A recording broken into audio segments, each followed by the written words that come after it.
শুধুমাত্র এই একটি উপায় যদি আপনি আপনার লাইফে ফলো করেন তাহলে আপনার জীবনে আর কখনো টাকার অভাব হবে না ইনশাআল্লাহ। আমার এই ভিডিওটি বানানো বাংলাদেশের সাধারণ মধ্যবিত্ত বা নিম্নবিত্ত মানুষ যারা আছেন তাদের জন্য। আমি নিজেও খুব সাধারণ একজন মানুষ। আর আমি এজন্যই সাধারণ মানুষদের কথা ভেবেই আমার এই চ্যানেলটি খোলা, বা আমার যতটুকু জানা আছে ততটুকুই আমি আপনাদেরকে জানাতে চাই। তো প্রথমেই আমি আজকে সকাল থেকে এই ভিডিওটা স্টার্ট করেছি। আর সকালবেলা আমি আমার ব্যালকনি থেকে কিছু পুদিনা পাতা নিয়ে নিলাম। আর এখন যেহেতু অনেক বেশি শীত আর ঠান্ডা পড়ে গিয়েছে, এখন আমি পুদিনা পাতার চা বানাবো।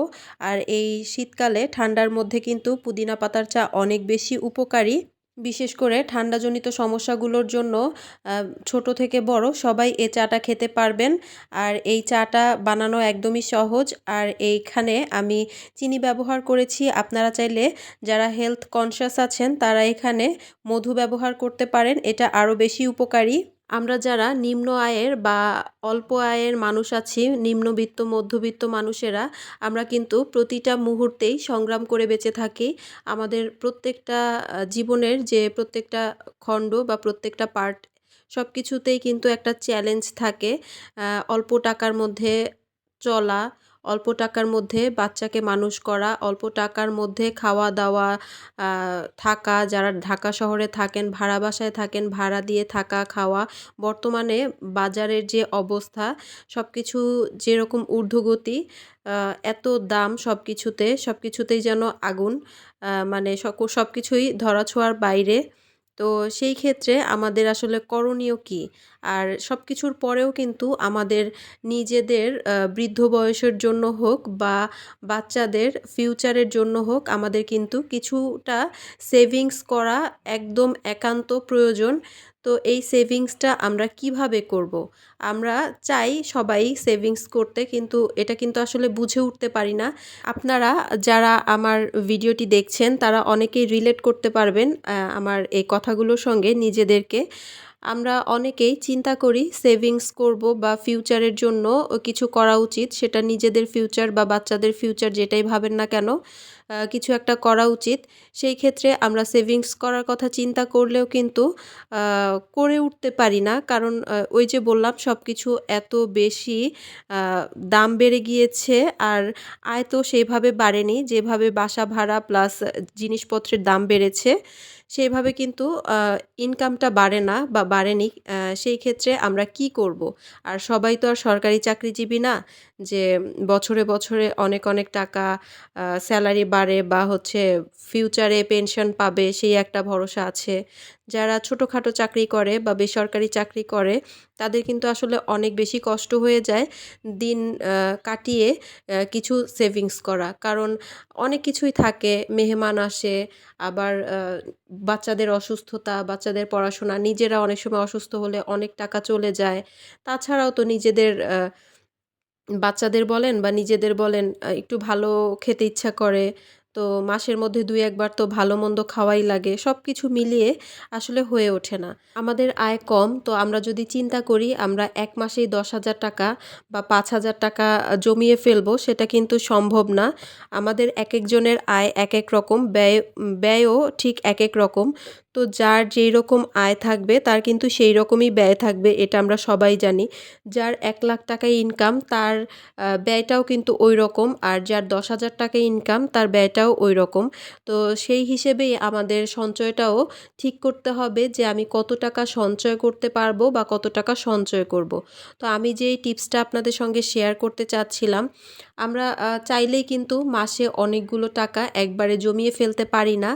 তো আমরা যদি চাই আমাদের প্রতিদিনকার যে বাজার খরচ আছে, অনেকে প্রতিদিন বাজার করেন, কাঁচা বাজার বা যখন যেটা লাগে তখন সেটা কিনে, অথবা অনেকেই সাপ্তাহিক হিসেবে বাজার করে মাছ, আবার হচ্ছে শাকসবজি এগুলো।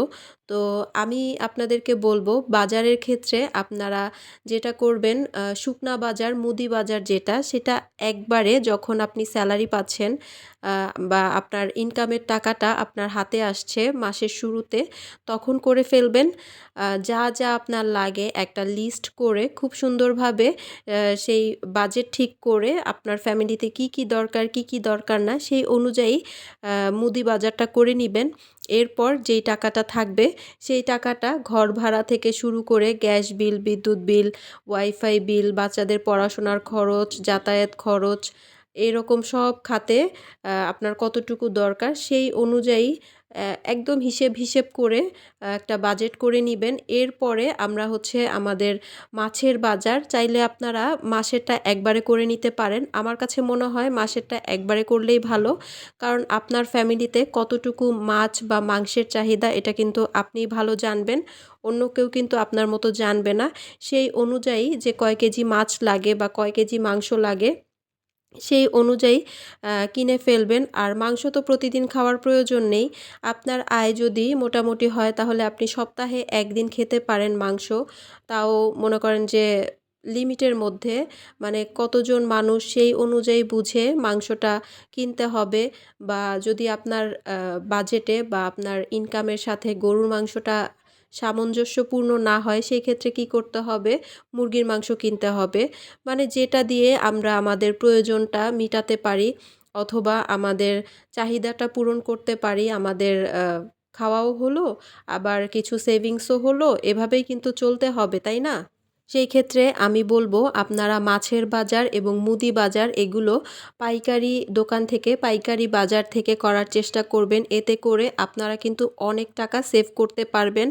আপনি যদি মাসে এক্সাম্পল আমি বললাম যে ২-৩ হাজার টাকার মাছ কেনেন এমনি নরমাল যে লোকাল বাজারগুলো হয় সেখান থেকে। আর এই মাছটাই যদি আপনি পাইকারি বাজার থেকে কিনেন তাহলে কিন্তু এই টাকা থেকে আপনার মিনিমাম ৫ থেকে ৭০০ টাকা, এর বেশিও হতে পারে। একেক সময় দাম একেক রকম হয়। আমি একটা ধারণা দেওয়ার জন্য বললাম। আপনি এরকম ৫ থেকে ৭০০ টাকা কিন্তু অনায়াসে সেভ করতে পারবেন। এই টাকাটা কিন্তু আপনি সেভিংস হিসেবে আলাদা করে রেখে দিতে পারেন প্রতি মাসে, অথবা আপনি চাইলে এই টাকাটাকে অন্য কোনো খাতে ব্যয় করতে পারেন।